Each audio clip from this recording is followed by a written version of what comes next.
kitab Fathul Qorib dan para keluarga kita yang telah mendahului kita, mudah-mudahan ditempatkan oleh Allah tempat derajat yang mulia. Amin ya rabbal alamin.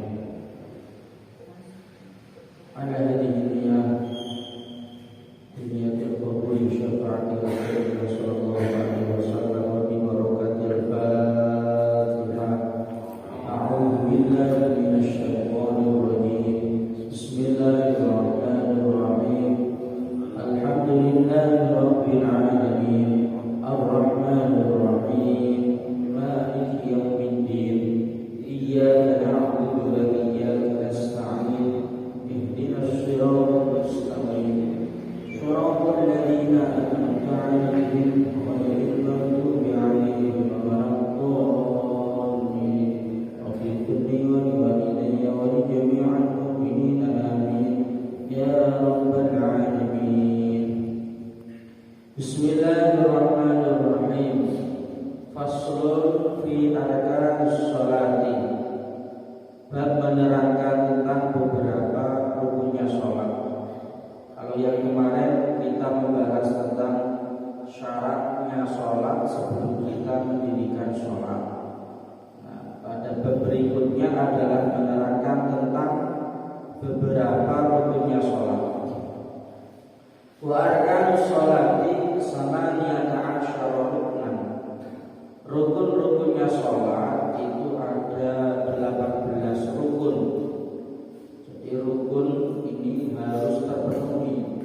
Kalau panjenengan sedaya sholat ini harus terpenuhi ataupun harus dilakukan.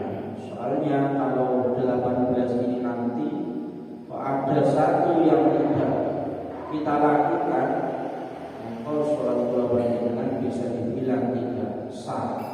Tidak sah. Apa saja dari 18 itu? Ahaduha an-niyat. Yang pertama yaitu niat. Yang pertama adalah niat. Wa hiya qasdus syai'i muqtaranan bi fi'lihi. Niat itu menyengaja melakukan sesuatu besertaan dengan pekerjaannya. Terus niate kula panjenengan wekdal salat niku bersamaan dengan takbirnya. Kula panjenengan takbir Allah niku artine kalian kentet niat salat. Kalau Allah artine kentet niat usolli fardhu subhi atau usolli fardhu dhuhri. Ningali salat Allah. Nah iki kentete teng ati kalian ucapno Allahu Akbar. Itu ngoten.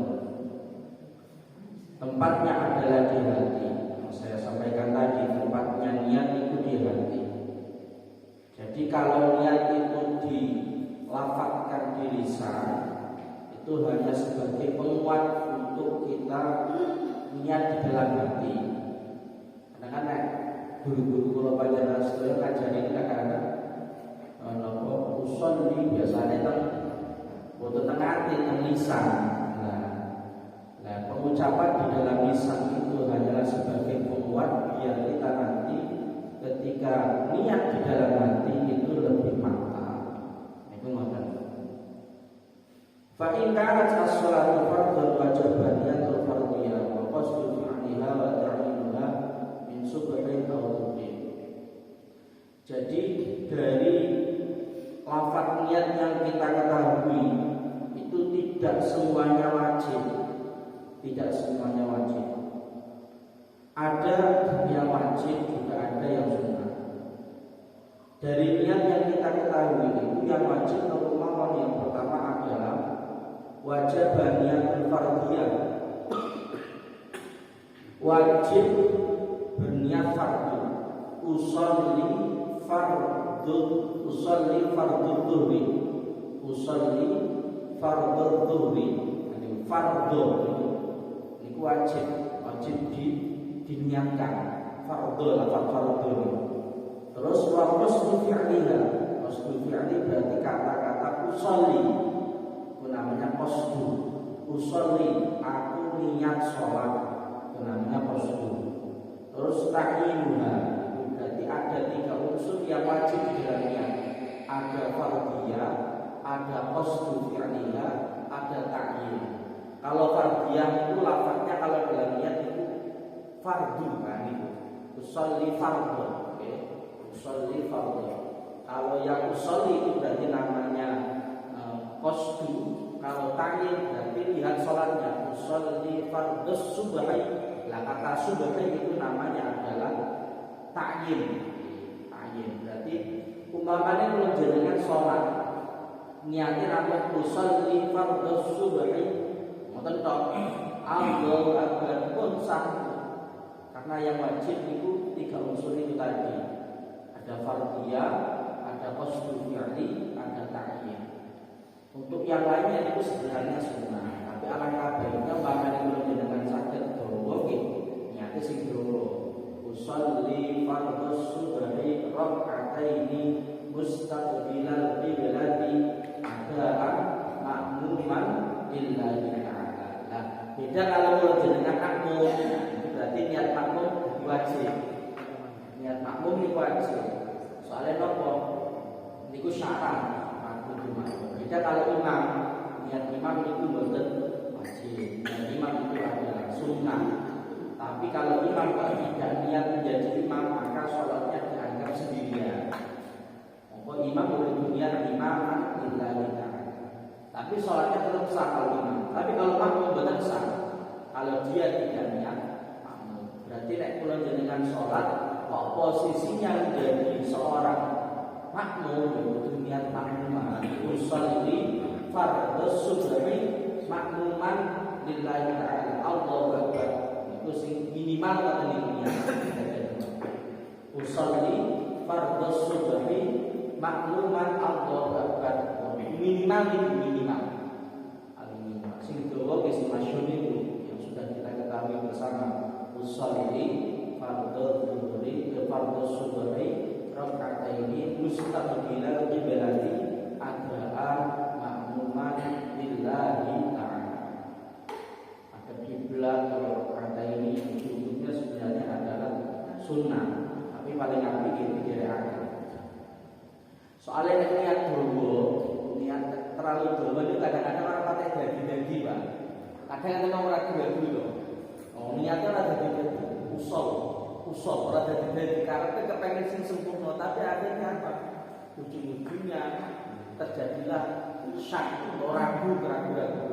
Kadang-kadang tiang itu soalnya orang jadi usolli fardhus subhi rabu bulan menang. Usolli fardhus subhi jadi menang bulan terus.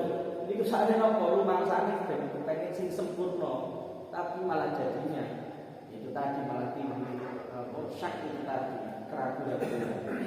Mamanya jenengan kok timbul keraguan-keraguan itu tadi unsur 3 itu mawon yang diniatkan. Unsur dawa. Usolli fardhus subhi makmum itu fakir itu. Betul usah sing dawa-dawa. Nah, itu ngoten ketika jenengan enggak ada penyakit ragu-ragu. Boleh. Itu mengenai masalah unsur di dalam niat yang harus dilakukan ketika sholat. Masalah aukanat as-sholatu naflan dzata waqtin karatibatin aw dzata sababin kasisqatin wajaba qasdul aqdah. Sholat sunnah pun ketika yang mempunyai waktu ya, seperti sholat rawatib, sholat qabliyah ba'diyah itu kudu niat qabliyah. Sholli sunnatal qabliyati dan dunia itu.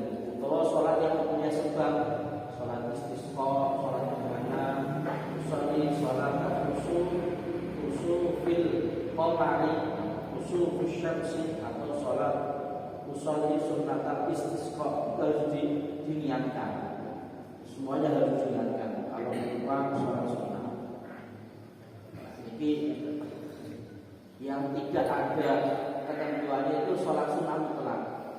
Usolli Allahu akbar. Kan mencoba bahasa ini sholat sunnah mutlak. Sholat sunnah mutlak penting ya. Aku niat sholat bukan mau. Mutlak itu tidak ada batasannya. Minimal bisa 10 syafaat misalnya.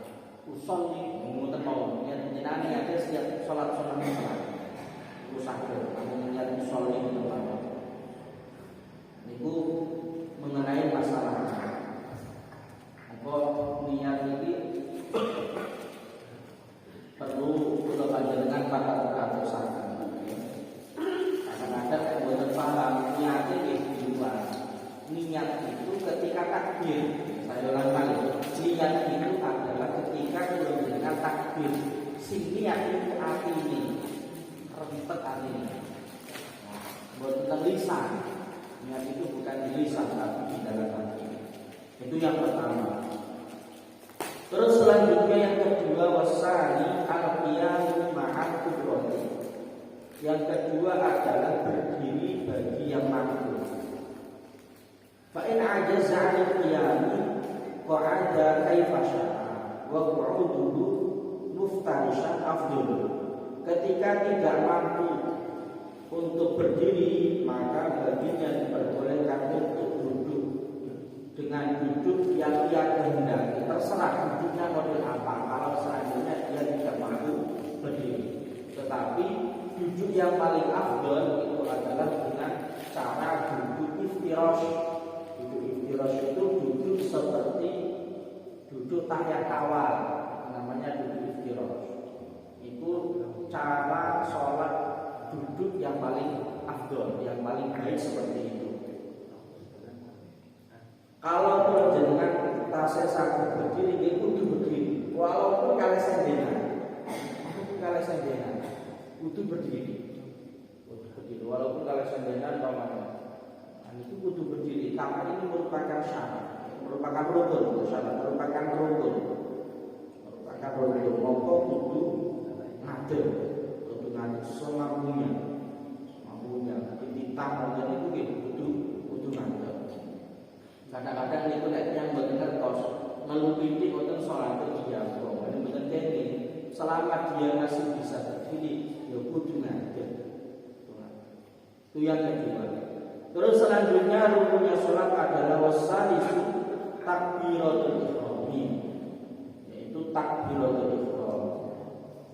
Pengucapan takbiratul ihram lafadznya itu sudah tertentu. Faya ta'ayyanu 'ala qadiri an yaqula bi ayyaqula Allahu akbar. Allahu akbar. Tidak boleh diganti dengan lafaz lain. Utawa lafaz Allah itu disifati pakai sifat yang lain, sifat Gusti Allah berupa sifat Ar-Rahman. Ar-Rahman akbar. Namanya macam itu tidak boleh. Fala yasud, tidak diperbolehkan.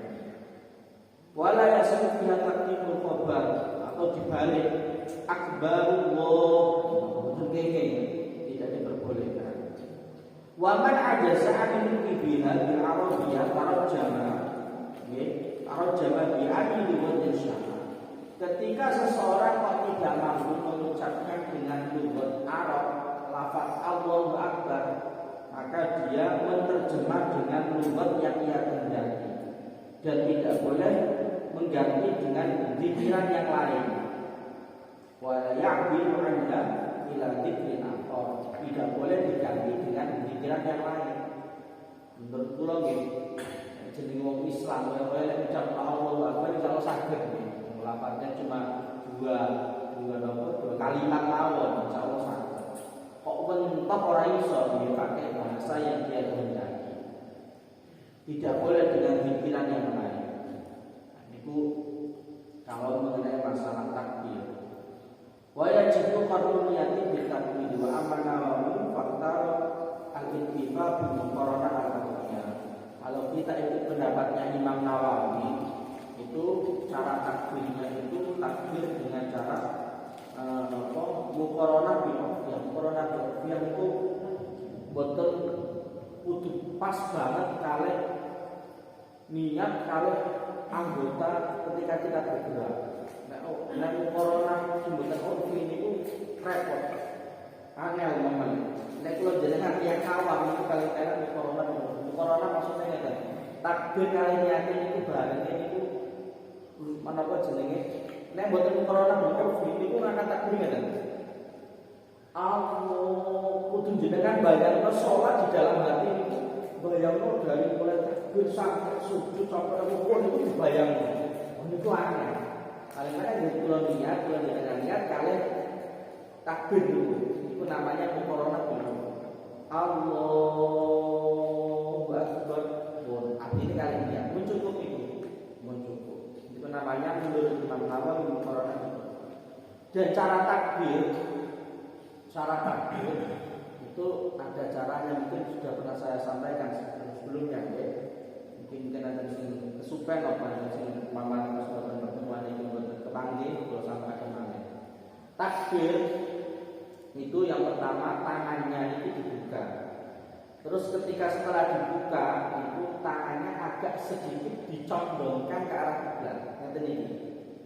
Mboten kejejer ngeten iki mboten. Karena tangannya berjejer ngadeg. Allah mboten ngono. Niki aslinya nanti tapi tadi sedikit dicondongkan jari jemarinya ini agak sedikit dicondongkan ke arah kiblat.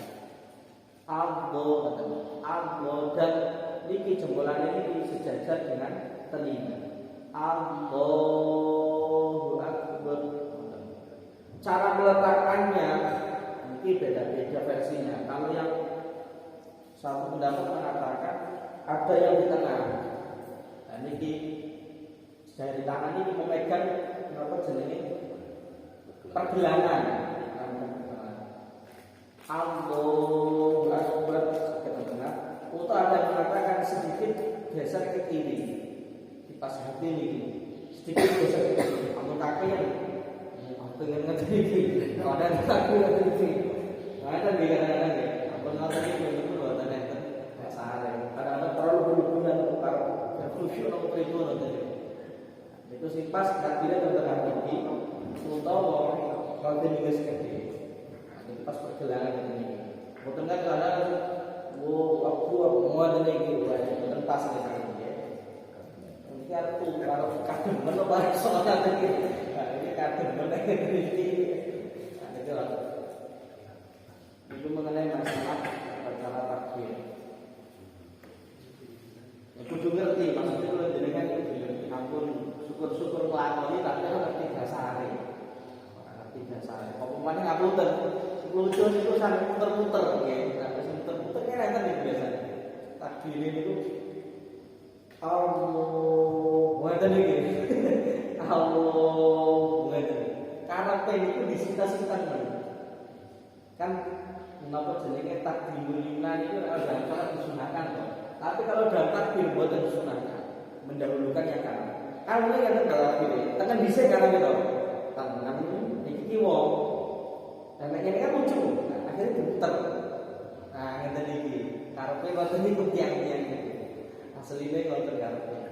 Nah, padahal mendahulukan yang kanan di dalam takbir ini tidak disunahkan. Wis kiri iki mboten apa-apa.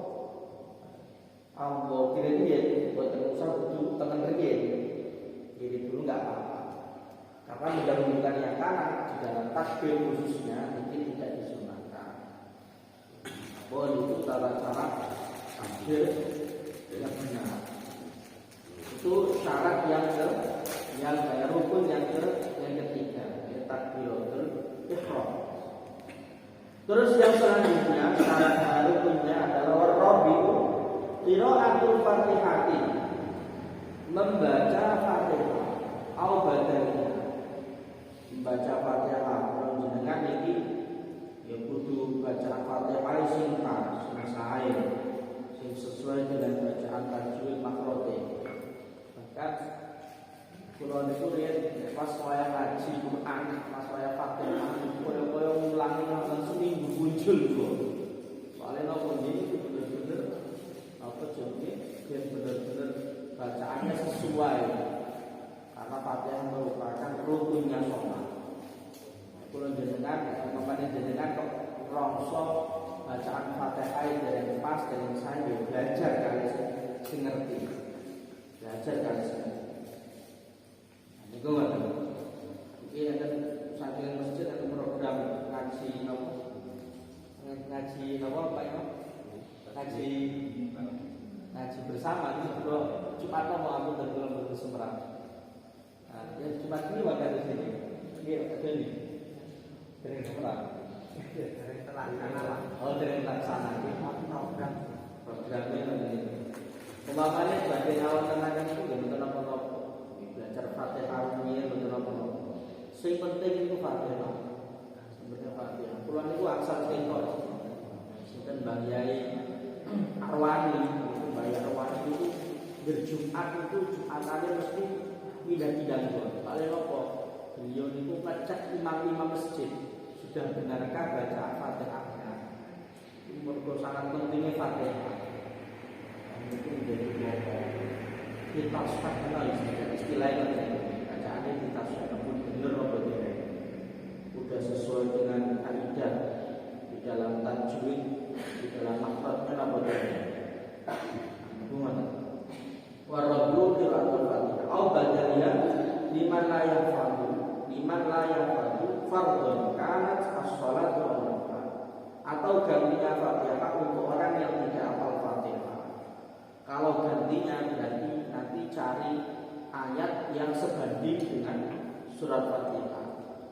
Menurut kula nggih, wong mlebu Islam itu kudu sing diwara apa jenis sing diajari pertama di Fatihah.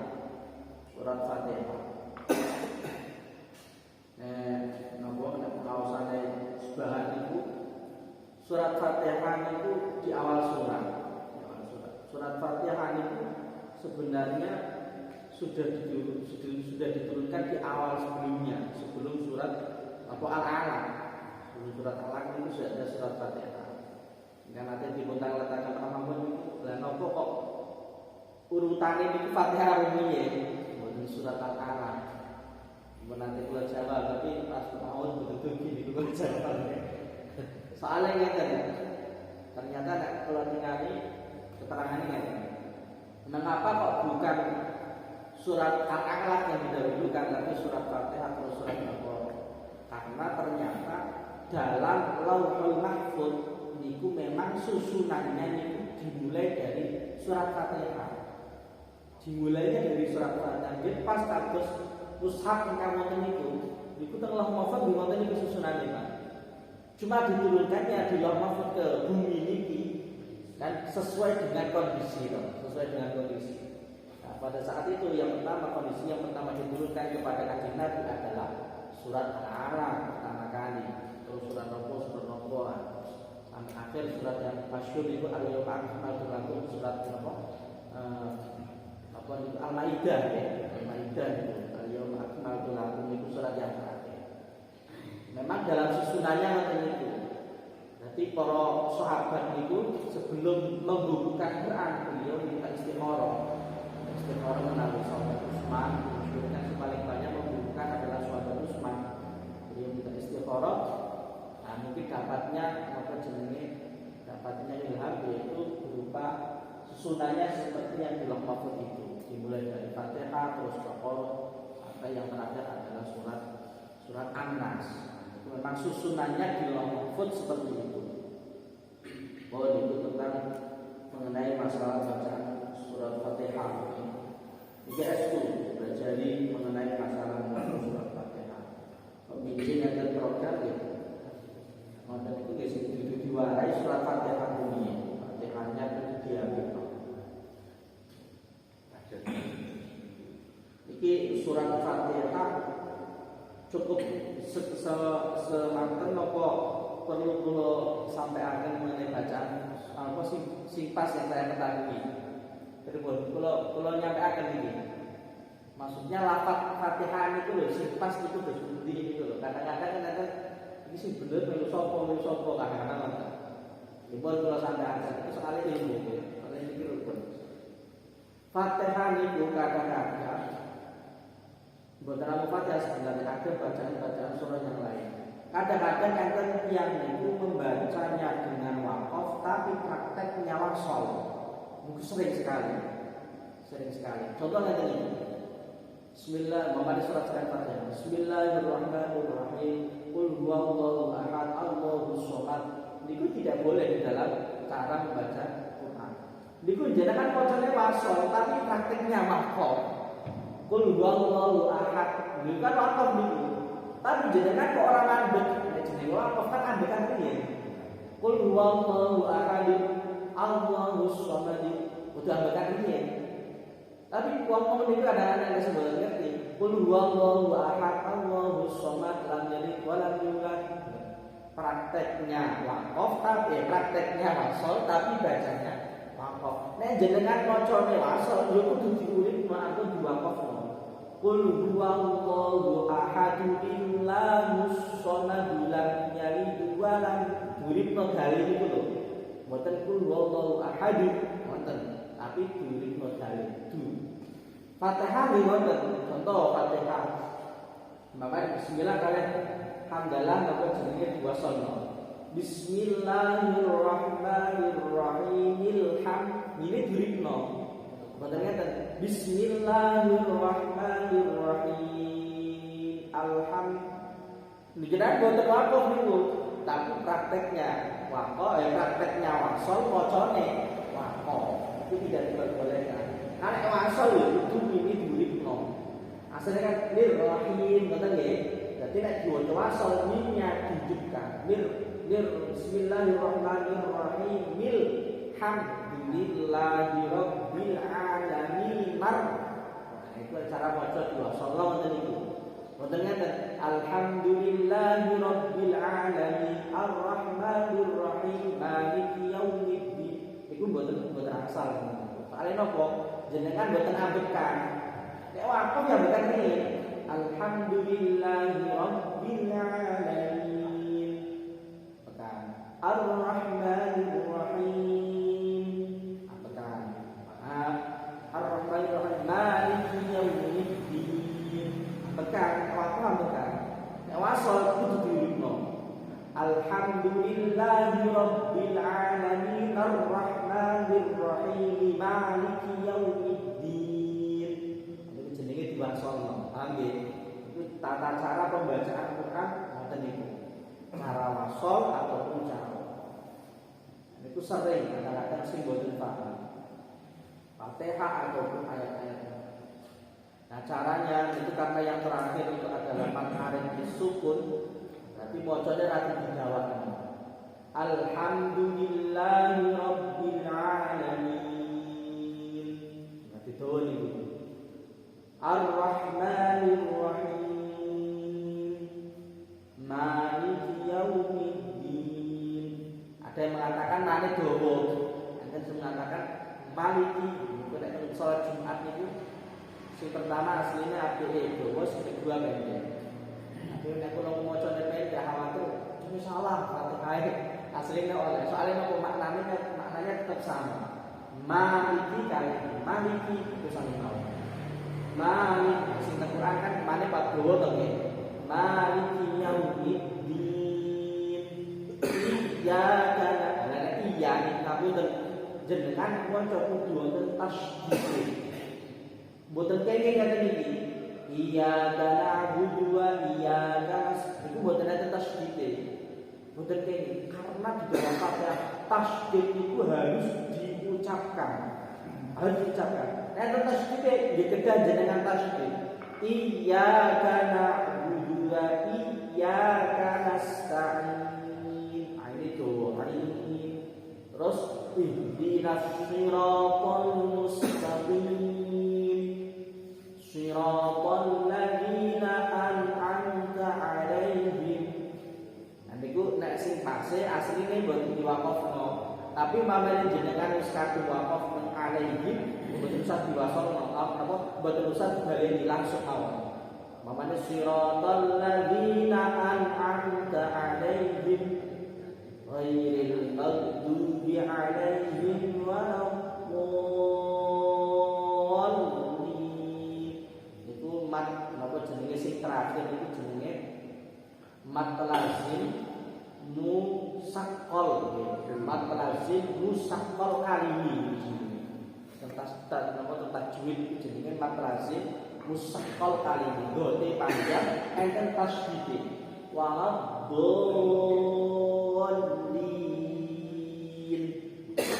Ini gitu. Ini cara membaca Fatihah ngoten. Sing apik niku asline diwasolno. Ghairil maghdubi 'alaihim Shiratal ladzina an'amta 'alaihim. Sirat saking sirat nggih niku asline wasol. Asline sing apik niku langsung tekan doli. Tapi jenengan boten kok apa dipaksa. Shiratal ladzina an'amta 'alaihim ghairil maghdubi 'alaihim waladdallin. Boten kene mandek ten di terakhir.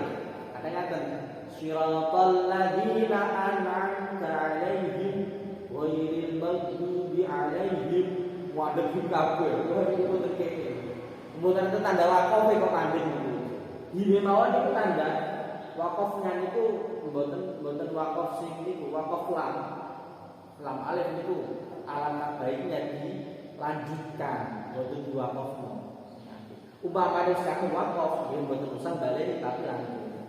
Ghairil maghdubi 'alaihim ihdinas siratal ladzina an'amta 'alaihim. Pamane jeneng pada ta'alaihim niku lagi. Ghairil maghdubi langsung ghairil maghdubi lagi. Ghairil maghdubi 'alaihim waladdallin. Oh niku di dalam bacaan Fatihah. Iki estu dipunjogo mengenai masalah bacaan Fatihah. Iki kudu ngerti kabeh. Fatihah sing bener. Nah niku kudu wonten. Kula melafalkan jenengan terus praktek. Mungkin enten wekdal lah kapan. Nah mamane kepengen ngaji Quran sing pas pripun iki boten apa-apa.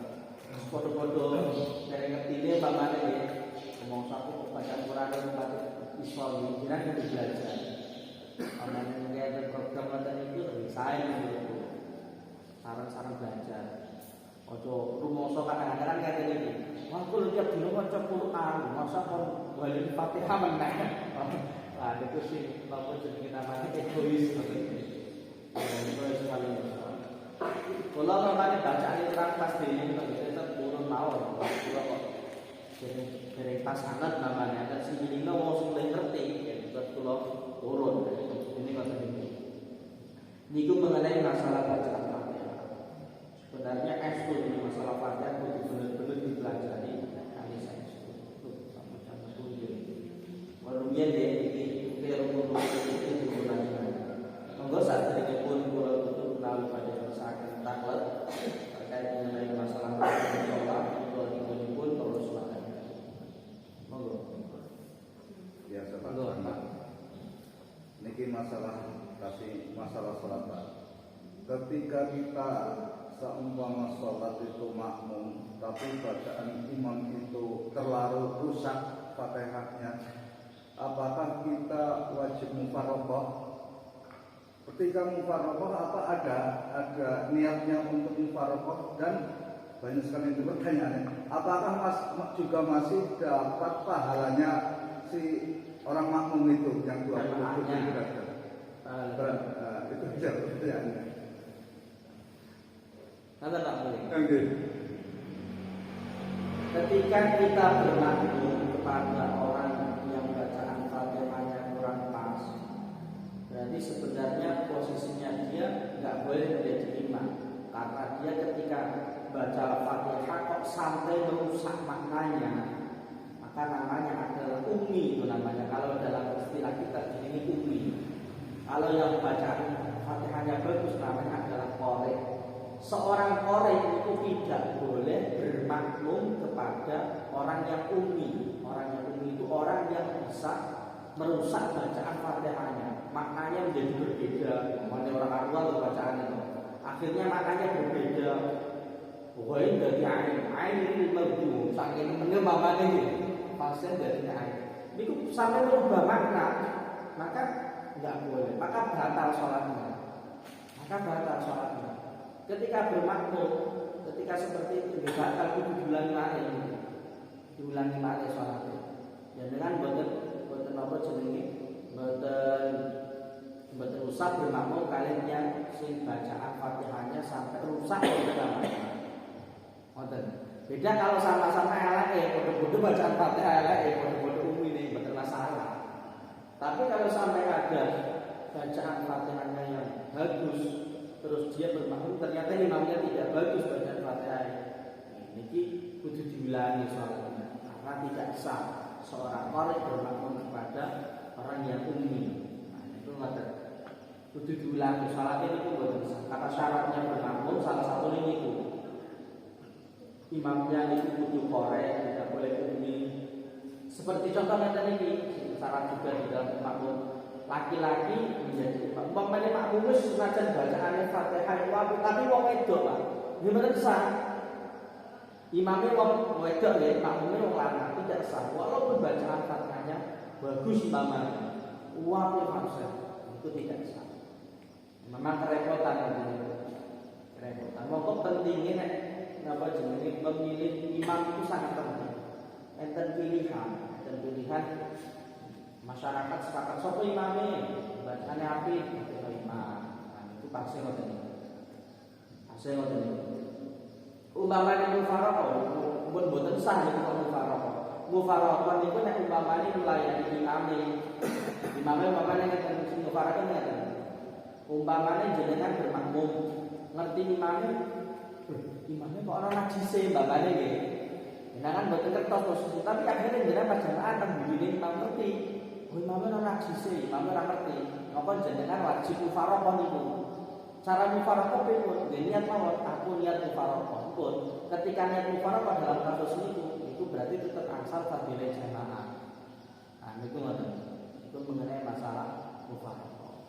Umpamane imam tadi bacaan Fatihahnya tidak bagus, jenengan umpamane nggih prakteknya berarti bisa langsung mufaraqah saged iki. Langsung mufaraqah langsung misah seperti imam, niat salat dhewe. Niat salat dhewe. Insyaallah tetap angsal fadilah jamaah. Itu ngoten nggih. Itu mengenai masalah imam yang bacaan Fatihahnya kurang baik atau istilahnya itu adalah ummi. Ummi itu bacaan Fatihahnya sampai bisa merusak makna. Nggih. Enten iki mana setunggal balik sekali. Nomor cekap. Cekap ya. Jadi pun lajengaken iki rukunnya salat sekuatan lebih belas sekawan ya. Mugi-mugi ingkang kalauraken wonten manfaatipun khususnya dhateng pribadi kawula lan umumipun dhateng panjenengan sedaya amin Allahumma. Awal akhir kata pun nabi Muhammad sallallahu alaihi wasallam. Wassalamualaikum